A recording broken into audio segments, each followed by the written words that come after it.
Hi everyone, Fatma here from Addictive Tips, and I'm going to show you how you can fix black text in the location bar in File Explorer on Windows 10 1903. As you can imagine, this is a bug with the latest version of Windows 10. So to fix it, you're going to have to edit the Windows registry.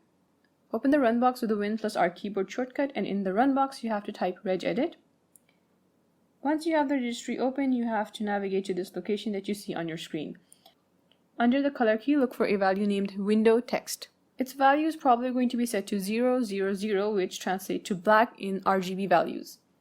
So change it to this value on your screen, which is 130 space 130 another space and then 130. This is going to give you a darkish gray color for the text, which is visible both on a dark background in case you're using the dark theme and also on a lighter background in case you're using the light theme. Go ahead and click OK. And it's very important that you do this. You have to restart your system for the change to take effect. You can't just restart Explorer EXE or something like that. After you restart your system, the text is going to be far more legible than it was before.